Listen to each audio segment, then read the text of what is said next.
Welcome back into Emerald and Lilywhite. This is episode 5. We are thrilled to be here as always. It is Monday, the 22nd of July.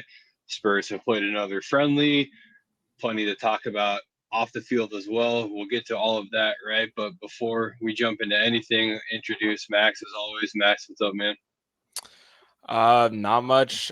Just excited to talk about some more news. I know like a lot of Spurs Twitter recently. There's been a lot of hotly contested debates, and with the recent tour squad dropping, we really get a narrow down of who Ange is considering for the first team this year. So it's exciting. It's ramping up. No doubt. Lots to talk about. Let's jump right into it. We are going to get to the tour stuff for sure. That's a little bit further down the line, so bear with us, listeners.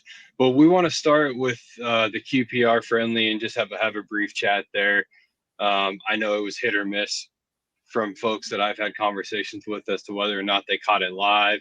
I'm sure people have caught up, statistically and as far as what happened and highlights and all of that. But I know you got a chance to check out the majority of the game. Lineup was very similar to the prior friendly up in Scotland, as you and I both talked about, minus the fact that Bergvall got the start, which is always an exciting topic for all Spurs fans right now. But overall, what were your thoughts on the friendly against QPR, and what do you take away from that? Yeah, first half was pretty standard. Same back line and front three, except swap Werner in for Solomon, but another first team guy. And then instead of Kulu in Madison, they had Sar and Bergvall. So it was interesting to see those two paired together. I thought both of them did well. Sar was impressive. Bergvall was impressive in his limited minutes.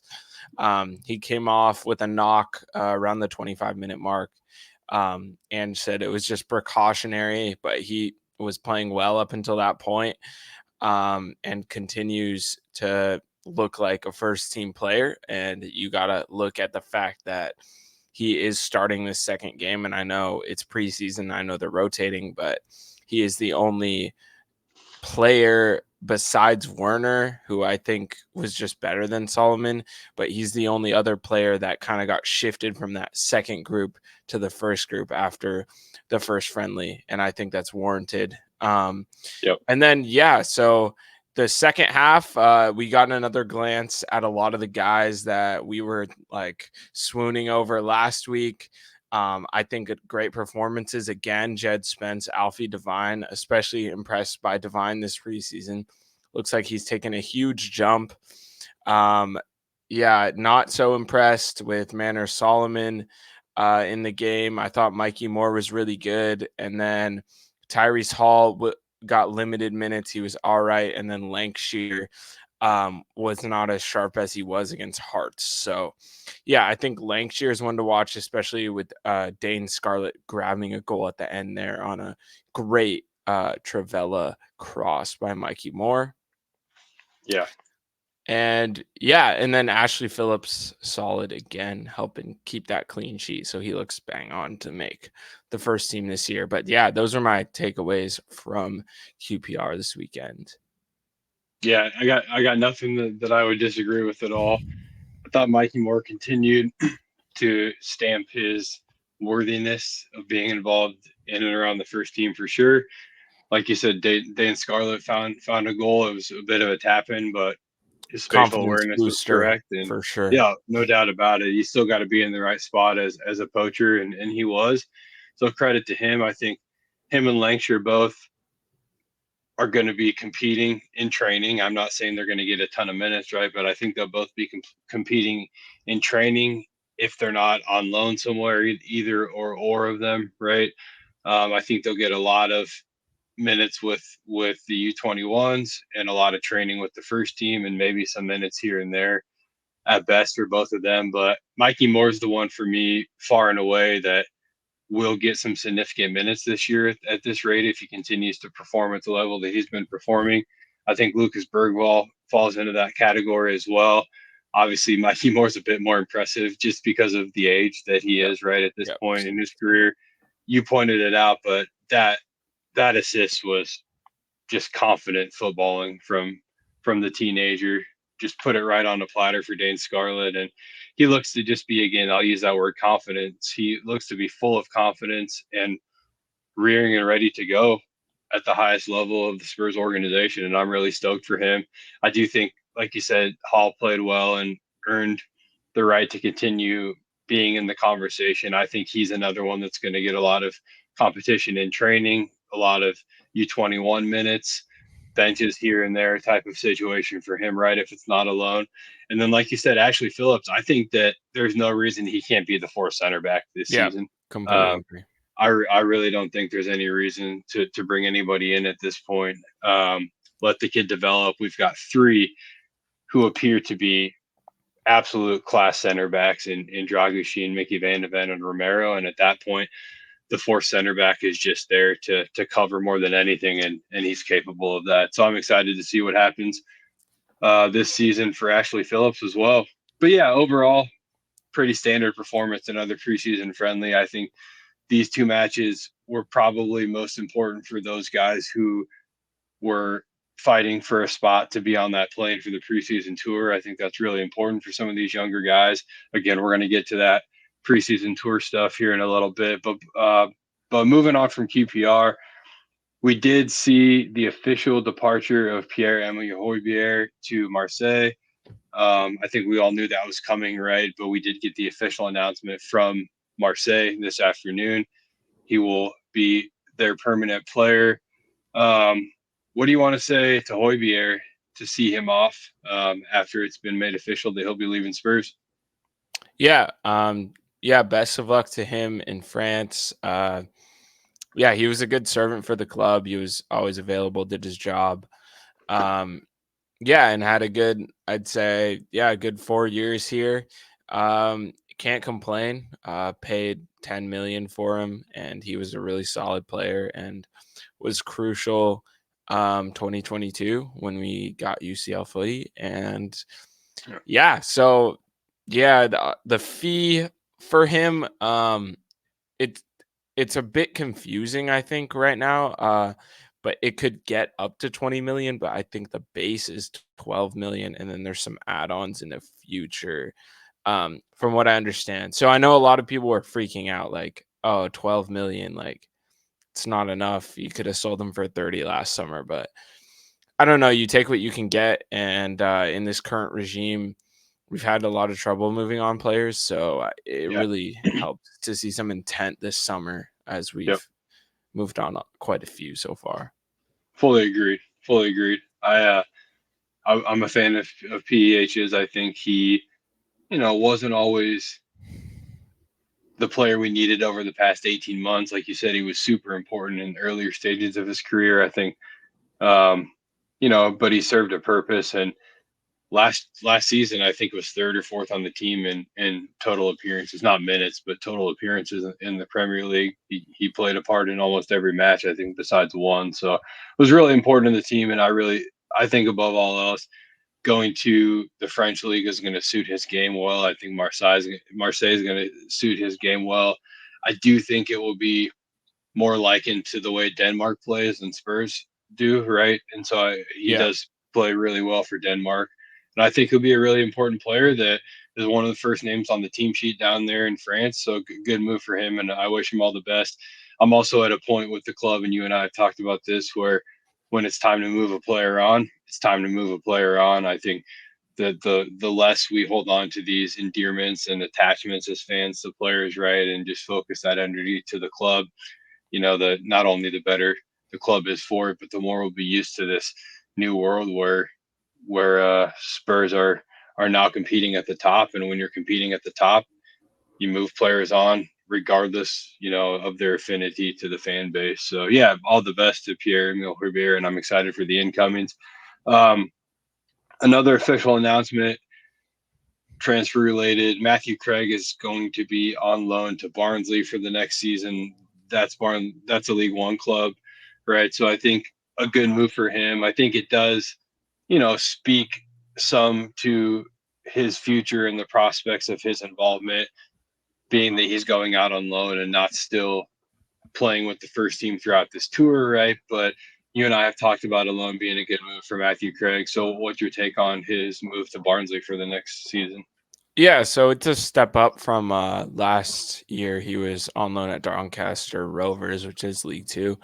Yeah. Um, yeah, you look at Craig, and I kind of see like a situation with Harvey White. Like they can play that center mid role, but it's maybe not. They don't have the technical ability slash physicality to get to that level in the first team, and that's okay. And we've seen players like this before come into the first team, maybe a little bit more skilled. Like I think about like Oliver Skip and Harry Winks, and like those players are frankly were and are squad players for Spurs. So Yeah. in my mind, he's like a Walmart version of those guys. So I feel like we'll see how he develops, but yeah, I think he's a championship level player. Obviously still young, but it's a good loan for him, and yeah, I hope he does well there.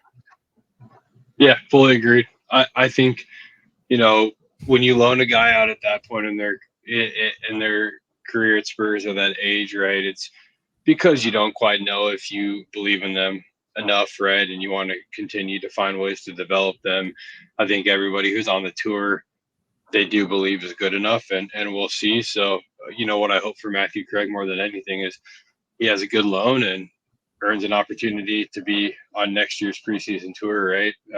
That's what we want as a club, and I'm sure that's what he wants as a player. So yeah, all the best to Matthew Craig. Not quite official news, but transfer rumors.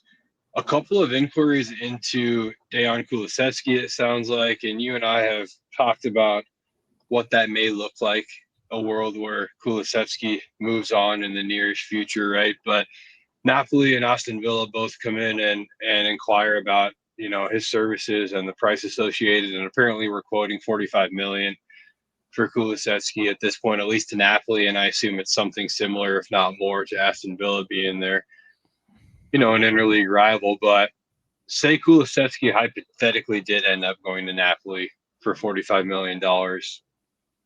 Are you okay with that? What do you think?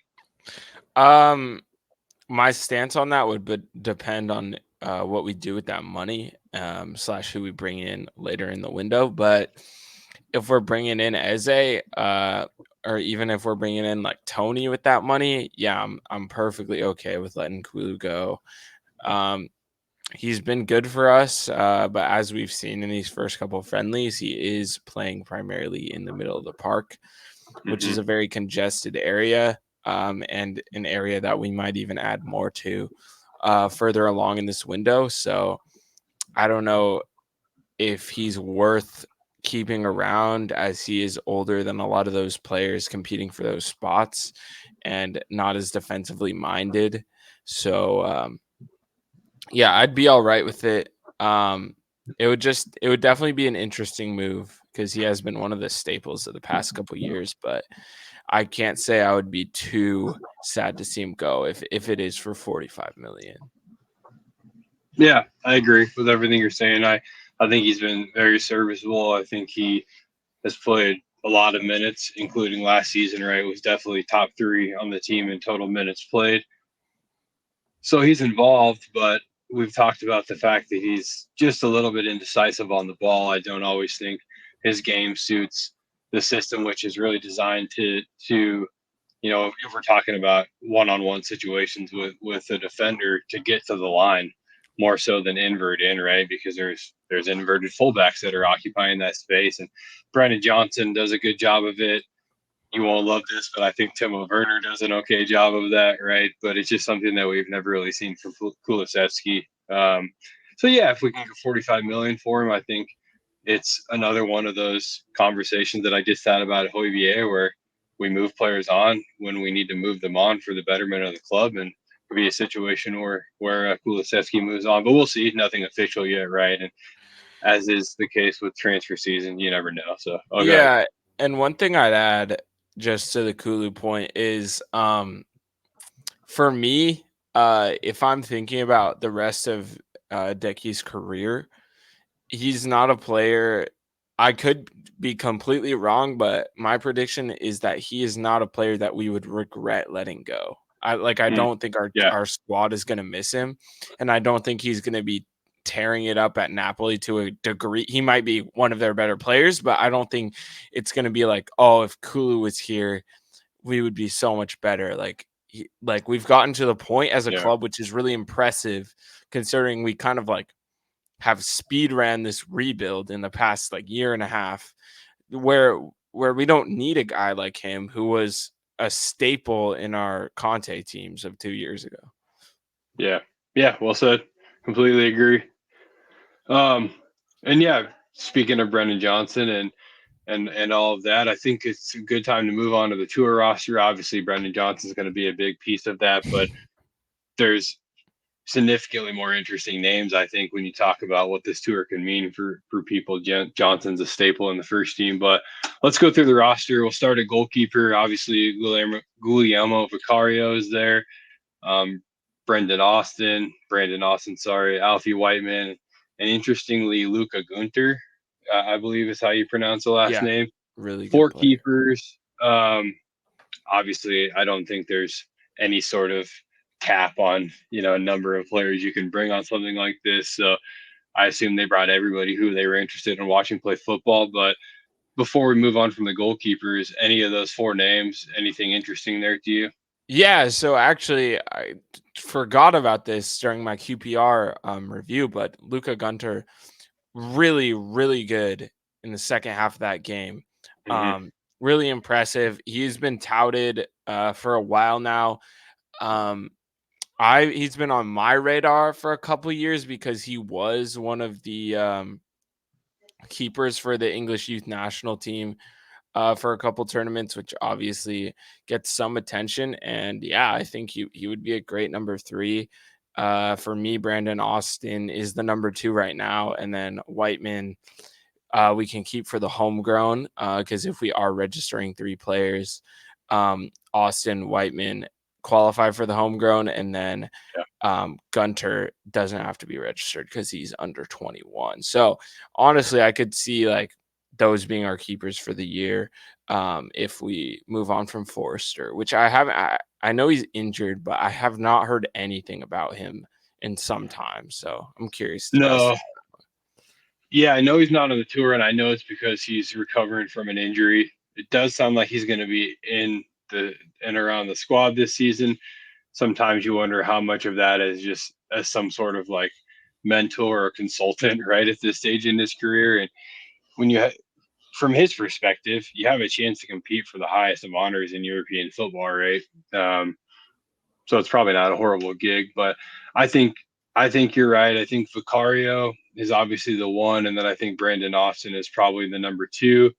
Um, I think Alfie Whiteman is going to get minutes with the U21s or whatever it is, right? Just to keep him having some football here and there, not a ton of them. But I don't think he's moving on because of the homegrown piece, and I don't think He he's going recently to signed a play. new contract. Yeah. Yeah, And exactly. it's just So, for it's just like in baseball they have like the service time manipulation stuff that they do hmm with minor leaguers, and to me that's what Alfie Whiteman is. Yeah, sign the third, fourth string goalie, yeah, register him. There's a free homegrown spot right there. yep, Especially when no we have doubt. so many young players. Like it's actually a really nice perk to having players that are under 21 and that are helpful in the team.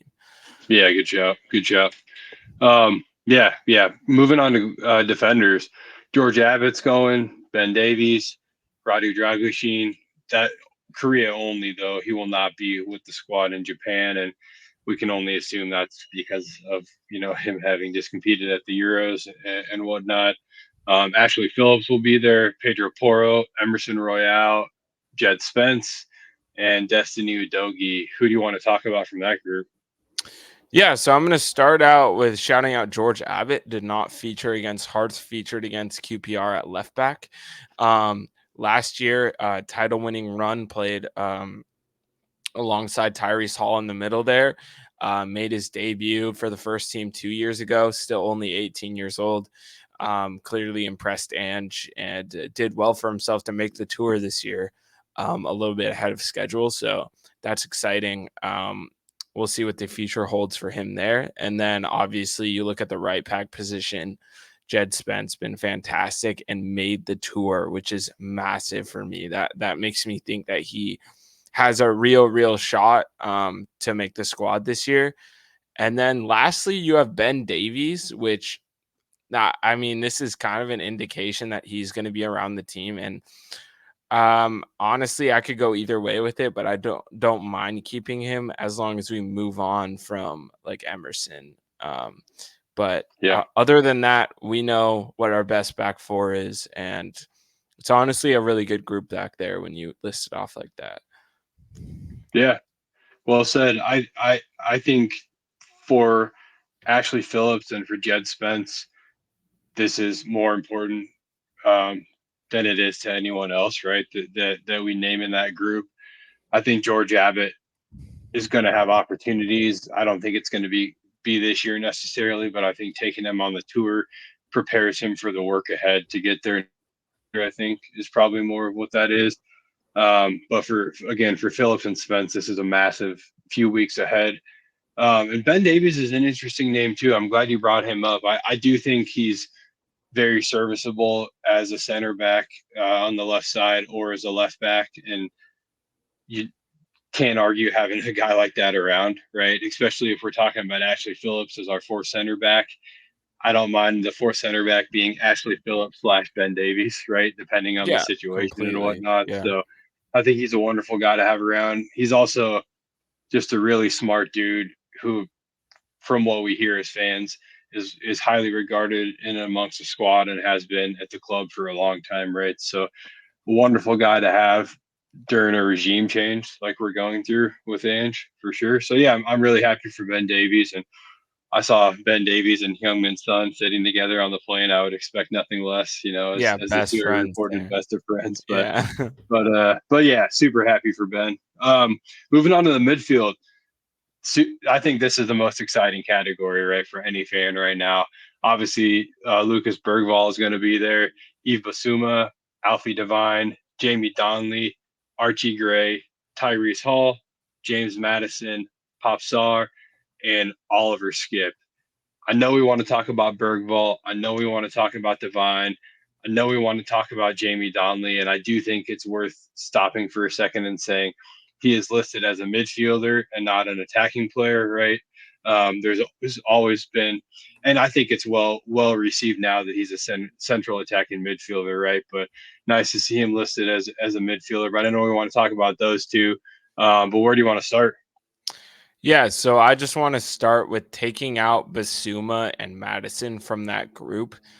Mm-hmm. Every other player is under the age of 23 for Incredible. the entire midfield. It's incredible. And obviously, there's going to be some shifts in position. I reckon Gray will play elsewhere at some point in the season. Who knows with Donnelly? He's still playing left back in all the friendlies. And then obviously Kulu will drop in. But if we just talk about those guys, it's really exciting. Bergvall, Devine, Gray, Donnelly, those are all teenagers, as well as Tyrese Hall. And then just a bit older is Skip and Sar. So yeah, not included Rodrigo Bentancur, but he just finished up the Copa America, so that's expected. So I have a question for you.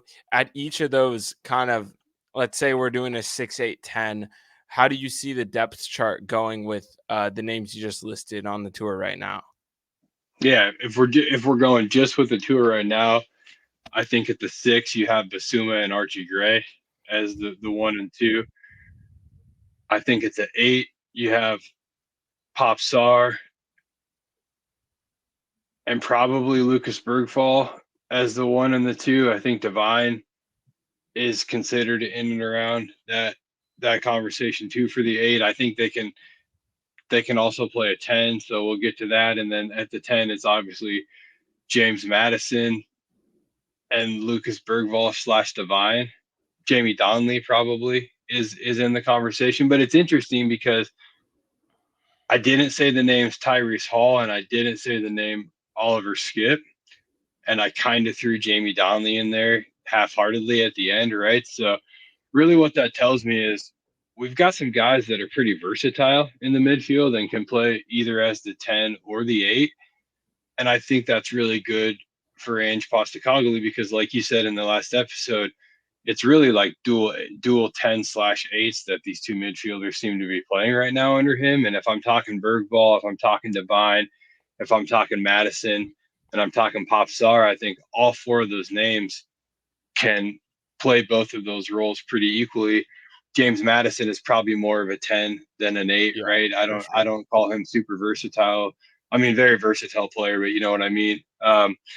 And then again at the 6, it's Basuma and Archie Gray, and as I've said a couple of times already, I think Archie Gray is going to be nipping at Basuma's heels right away. I think that's going to be an actual battle to see who comes out as the winner of that 6th position in the Premier League. So we'll see. Yeah. So yeah. Basuma, fantastic goal against QPR. Not sure if I mentioned that earlier, but yeah, I agree. And then you look at Skip and Hall, and I kind of see those guys. Like Oliver Skip is obviously ahead of him, and then when you list them out like this is what we were talking about. Like it's going to be more of an experience for Tyrese Hall as much as people want to boost him up. He's not on the level of the other prospects just yet to be able to like break into that midfield, in my opinion. And then for Jamie Donnelly, I don't think he's good enough in the midfield. If we're talking about the left back, that's a different story. As like we're looking, it's Ben Davies right now, who's kind of a utility guy, and then Abbott, who I don't think is gonna be in the first team. So I'd say his best chance would be there, but I completely agree. And yeah, just how do you think Bentancur fits into that equation with like his two roles? Obviously, 6 and 8 are pretty stacked right now. Like Sar, Bergvall, Gray, Basuma, like those are all great players, and Sar and Basuma are also players that he was picked ahead of many times last year. So adding Gray and Bergvall, I don't know. I don't know where he's gonna fit in. Yeah, the interesting thing about Bentancur is I think he can play 6, 8, or 10. I mean, he played 10 for Marcelo Bielsa in the Copa America recently, and that's a tall ask from a creativity standpoint to play a 10 for Bielsa, and he did it fairly well. So, yeah, he's a very talented, dare I say, potentially world class midfielder on his best day. I think injuries have been a major problem for him as of late. Not, I don't think that. I know that. We all know that, right? Injuries have been a massive problem for him lately. But the other thing I'll say is I'm hyped on Bergvall. I'm hyped on Devine. Um, I really am. But I also want to just like pause for a second and say they've both looked really good, but the level of competition has not been anything close to what we're going to see week in, week out this upcoming season, right? And so, while I'm not like shitting all over these dudes in any way, shape, or form, I think they're both really good players who will have a heavy involvement at the club somewhere in the future. But I just want to say at the same time, when the going gets tough and we're battling out with Villa on a Tuesday night, deep in the season, I'd probably rather have Bentancur on the pitch than Alfie Devine or Lucas Bergvall at this point in time, right? So I don't know. I think they're both very talented, but I think I think Bentancur is still going to get a ton of minutes at a number of positions this season if he's around, which I hope he is. Yeah. Yeah, I agree. To some degree. I think Bergvall and Gray for me are just they're ready to be regulars or semi-regulars in the league. And then Divine is the question mark. But the fact that coming into this preseason, I would have grouped him with like Donley, like Hall, like maybe they have a slim chance of getting in to the first team if they really impress. But what I've seen from Divine, he has been so good and so much better than he was last season during this time that I'm really interested to see how he does on tour and what his future is, because if he keeps us up, like we could see him heading to a championship team, Yeah. um, or even staying around the squad if Ange thinks that he could be useful. 100%. I don't disagree with anything you're saying. And it's interesting when I mentioned level of competition and said Bergvall and Divine, I didn't mention Archie Gray, and that was by design because I do think he's ready to battle it out with the best of the best right away. I think I haven't seen a young signing that I'm more excited about maybe ever at Spurs. Um, People are going to maybe say Dele Ali, but we didn't know shit about Dele until he became Dele, right? But this Archie Gray kid is something special, and I do think what you're saying about Bergvall is right there. If I disagree at all, it's only ever so slightly because I still have questions about the level of competition in the first team football that he's played. Um, for comparison, I would say the championship is significantly stronger than the league he just came from, right? And so I just think about that when I consider what we can expect from him right away. But it really seems like Ange Postecoglou believes in this kid from day one, and if that's the case, I'm not going to argue with the big man from down under by any means. So yeah, I'm really excited to watch him play. Let's move on to the forwards then. Also an exciting group for sure, right? I would never make light of that. First name is Brennan Johnson. You and I have talked about it, but I think Brennan's one of the first names on the team sheet this upcoming season. Actually, I think he's really looking good, and like that right wing position is his and his alone at this point. Agreed. Yeah, Dejan Kulisevsky, Will Langsher, Mikey Moore, Richarlison, Dane Scarlett, Manor Solomon, Sun Hyung Min, Alejo Veliz, and Timo Werner. Some of those we, of course, knew would be there. There's a couple of young, exciting names that we were wondering about. But yeah, where do you want to start talking about the forwards? Yeah, so just hearing that group compared to the previous two, it's obvious that is where we need reinforcements. Yeah. The names listed there, they're just not good enough right now. Yep. And when I think about that group, you've got obviously Johnson, Sonny, who are bang on starters for me, and then you've got the backups that are going to be there. Timo Werner, we have him another year. He's going to be with the team. And then Mikey Moore has to be. He has to be after what he's done recently, not only with Spurs, not only with the academy, but also with the English youth national team. He's just been fantastic, and I'm gonna keep singing his praises. He has to be with the first team this year. But then once you get out of that, you're looking at Richarlison, who, if we're serious, we keep him and sign another striker. But right now, it looks like he could potentially be going to Saudi Arabia. I would like to keep him and sign another striker, but I don't know if that is in our budget. So he would obviously, if he stays, he's going to be good for us. But after that, you're looking at Lancashire, Solomon, Scarlett, Valise, and it's like, okay, one of those three is going to be maybe a third string striker. Who knows who it's going to be right now? Lancashire looks like the favorite, and then Solomon to me has to go, dude. He's not good enough at all. Yeah. And Yep. I think Werner Yep. isn't good enough, but we're stuck with him. So I think that winger group is one of the weakest parts of the team, and we need to bring people in, ideally as soon as we can. And I think striker is also a weak point.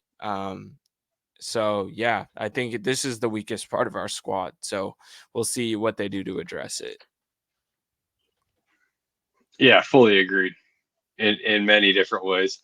Outside of Johnson and Sun Hyung Min, our captain, I don't have a ton of faith in any of the names that we've listed. I believe in Mikey Moore a ton, but I think it would be unwise as a club to put so much importance on Mikey Moore this early in his career, right? Because this season ahead is really important for the progression of this project.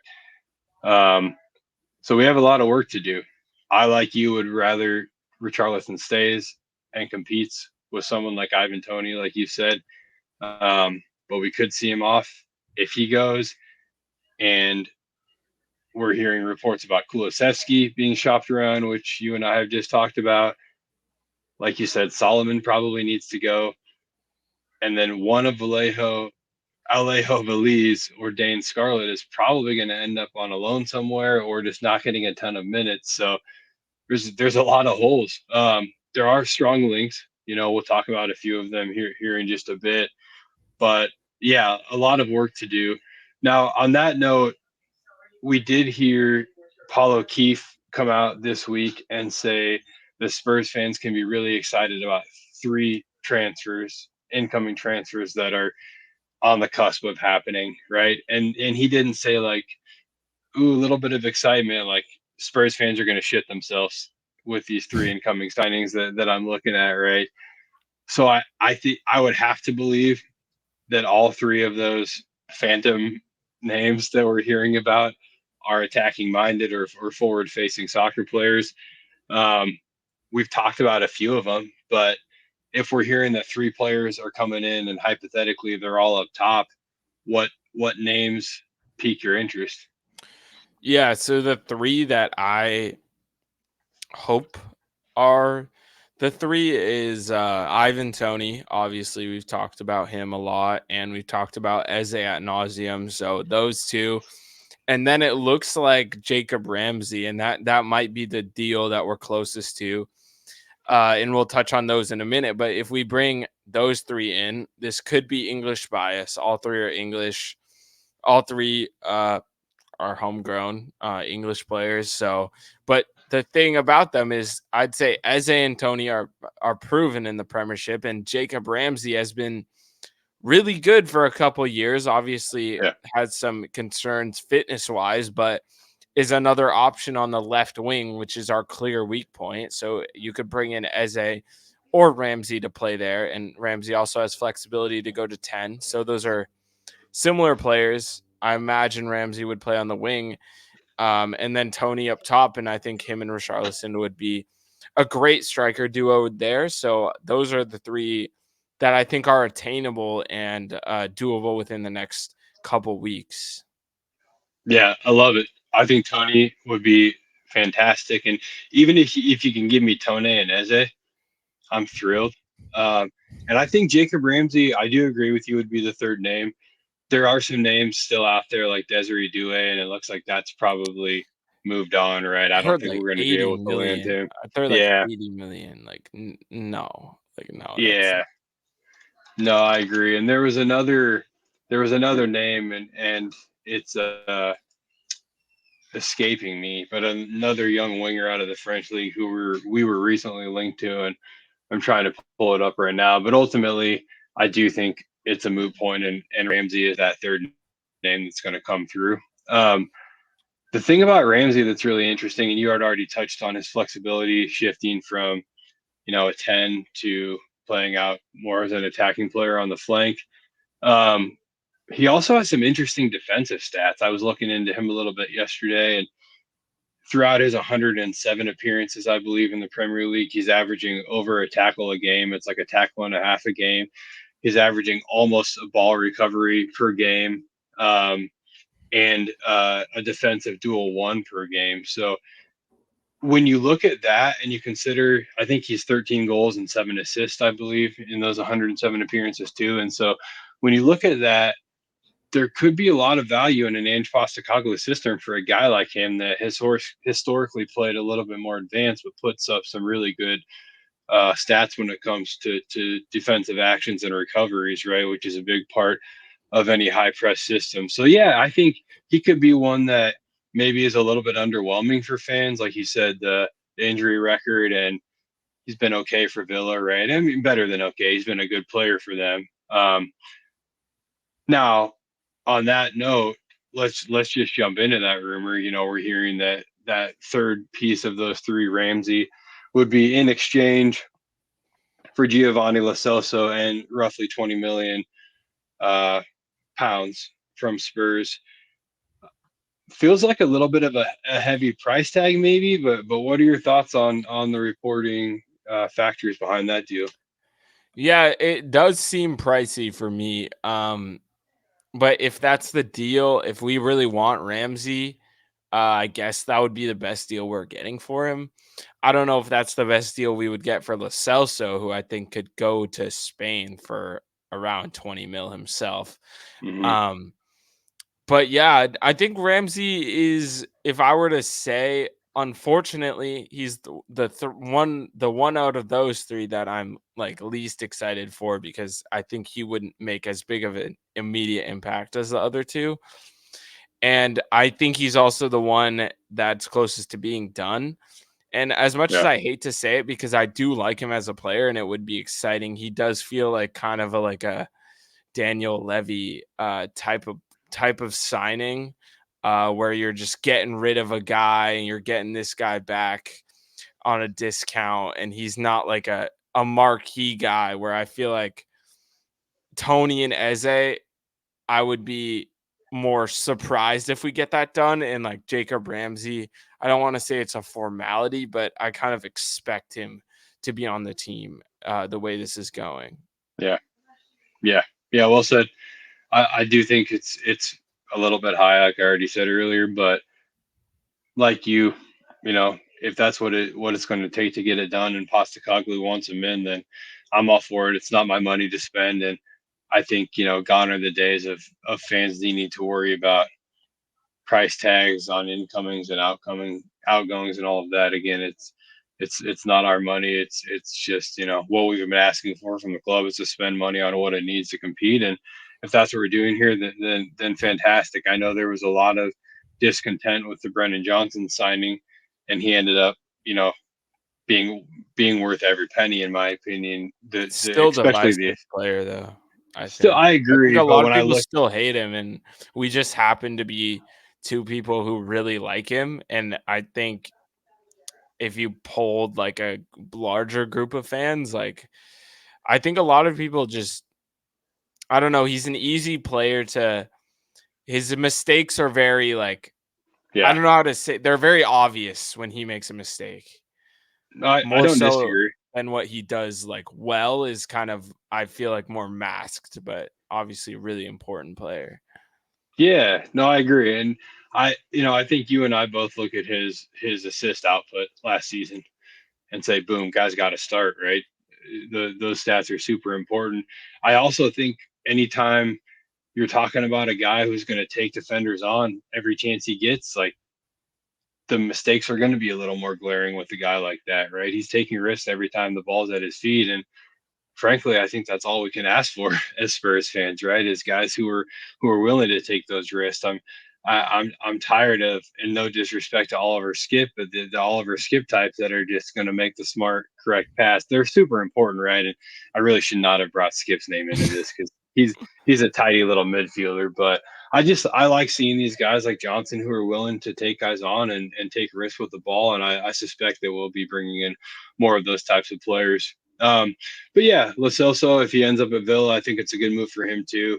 I wish him all the best. He'll be with his buddy Emi Martinez, and a player that he's historically played well for in his system for, right, in Yep. Unai Emery. So yeah, it's probably a good move for him too, right? I agree. I think he'd thrive in that system if he can stay healthy. And that's the Yeah, big if with him, and it always has been. And I love him as a player, and I just wish it worked out better. He's one of the ones where I'm like, where I said Kulusevski, like I don't think he would make me be like, oh, like I wish I still had him. But yeah, Lacelso, he's done that even when he's been on loan, where I like, they look at this player like he could really help us out. And I think he was really good last year when he played. yeah. Just few opportunities for whatever reason. He's just not in the big man's plans. So Yeah. yeah, Yeah. um, all the best. And yeah, the last thing we'll cover in terms of all the best, and I think it's fairly expected, but we learned that Brian Heel and Sergio Reguilon are not included in the preseason tour. Reports that they've been given permission to stay back and work on finding their next home from a footballing perspective, right? So looks like Brian Heel and Sergio Reguilon are off. What are your thoughts on that news? Yeah, Region feels like he's been gone for 3 years. Honestly, no, not moved by that at all. Pretty expected at this point. And then Hill looks like he is off to Girona in Spain. Girona. Is it Girona? I think I it think is. it's Girona. I don't know. I Okay, don't know. yeah. Well, they play Champions League football, so Yeah. yeah, Tottenham's a stepping stone for Brian Hill, and wish him all the best. I don't know No why doubt. we can't keep our best players anymore, but I guess we're just too small. So Yeah. Right. Right.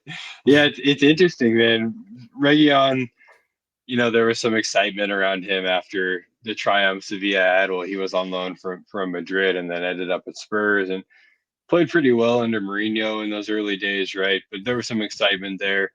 Didn't quite pan out. And Brian Heel, I think he's a good player, and I think he'd do really well at Girona. Um, Girona's in the city system too. Interesting fact, right? And yes, they have money to spend, and I think they're going to continue to compete. So that'll be one to keep the eye on, and an exciting team to go to. If I'm him, I think he'll do really well there. But it still just irritates me that we spent so much on Brian Heel. I think it was like between 20 and $30 million plus Eric Lamela that we paid yes, for him. yeah. You literally look at the Jacob Ramsey deal. It's like Very eerily comparable. similar, honestly. Yeah, Like very Argentine comparable. attacking midfielder, Yeah, plus 20 mil, and you get a winger, I guess. So yeah. Very comparable. You're exactly right. But yeah, we'll see. I wish it would have worked out for both of those guys, but it didn't. And as is the theme of this conversation, when it's time for a player to go, then it's time for a player to go, and we got to move them on. So yeah, I wish them all the best. We'll see what comes of that. But yeah, I think that's about it for the rundown. Anything else you want to add before we wrap it up? yeah, so I have one maybe a little more negative question, but so we see Hoybier leave, and I think oftentimes during his tenure he was scapegoated a bit, and he was like an easy target. And I know we have some players like that within the club. The discourse is super split. Kulu, Johnson, I think Werner maybe a little bit more. I feel like a lot of people like him. Obviously, you guys know what I think about him. And then, but who is going to fill that role? Because I feel like our back four, it once was the target of like all of Spurs Twitter. Aurier, Dyer, like these guys, they can't play for us. And now we have such a good back line where we Yeah, moved up the field. We're like Hoybier, like this guy is so dead. Get him out. And then it's like even Bentancur, like what happened to him? Like Basuma has been so bad for like whatever stretch. So I'm just wondering who is going to step in that role. And if I had to put money on it, I think Basuma. I think this is going to be a really tough season to Beeves Basuma because he is going to be in the spotlight a lot. And yeah. and I think the worst part about it is because we've seen what he can do when he's on, and the fact that he can't do that all the time, I think he's going to receive a lot of flack from the fans this year. Yeah, I think he's a good shout for sure. If I had to answer that question, Basuma, I also throw Johnson in there for sure as somebody who could be a scapegoat. Kuliseski potentially, and then there's one name that I feel like is a little bit controversial, but I'm gonna say it, and I think Sonny may Yeah. be Yeah, the that's what scapegoat at I was times thinking too. that too. Yeah. Yeah. Yeah, yeah. So we'll see, but I think Ibasuma will be right up there for sure. If Royale doesn't move on, people are gonna just have a go at him all Dude, he's season got long. he's got to go, man. Like, Oh, he has to, man. yeah. He has to. But yeah, the other interesting thing about Basuma is, there is obviously he was injured and then he got malaria. It was reported during the AFCONs. It was a tough year for him overall. I do think anytime a player comes and goes in terms of their form and playing at the highest level like that, it's again with him, it's somewhat injury and illness related, but it can be focus related too.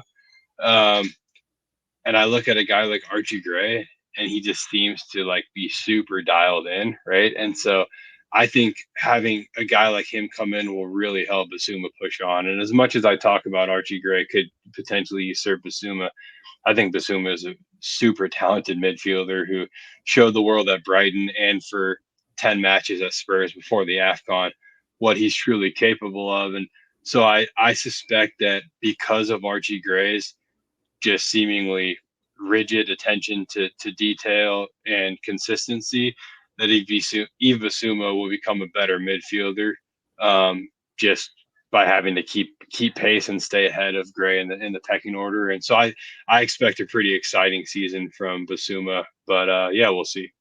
Yeah, I'm gonna hitch my wagon to Basuma this year as well. I just think he's really good, and I think he got a lot of hate last year. Obviously, had some unlucky red cards, the AFCON thing. There was a point last year where I thought that we had seen the last of him at the club. After AFCON, I wasn't sure if he was going to be on Spurs anymore, but he's here now, and Ange seems to love him. So I think I really like him, and I think that his season was closer to what Madison did than a lot of people like to admit, because Madison was really poor for the second half, Yeah. for the majority of those games. But I don't know, maybe he's a more likable player, but I think we gotta hold everyone accountable. And I think we do pick and choose players, and Sonny is a great example of that, because when you look at just the counting stats, he was absolutely our best player last season, at least our best attacker. So I think we gotta remember that. And when we're bigging up players like Werner, like Solomon, and players that we didn't have any expectation for, and it's kind of the expectations we have for these other players, cause us to form narratives about them that I think oftentimes are not all the way true. Yeah, well said. I agree. And I think with Basuma, he's always going to have the uphill battle of the controversy surrounding him when he was signed. And I'm in this group of people that are not a huge fan of him because of that, right? And I'm always open minded to learning more about people and seeing them grow as people, right? And all of that is good. But he's always going to have, again, the taste in the mouth for some folks of what was going on in his life off the field at the time that we signed him to. So he'll always have that uphill battle. But I think he's could potentially be a world class midfielder from the moments that we've seen from him, and like we've already talked about, those first 10 matches were something special from him. So we'll see, but yeah, and then like we talked about, guys like Sonny will be there, guys like Johnson will be there. It's really sad, and like you said, let's just get behind everybody as fans, right? I think it's super important that we love and respect everybody that wears the badge and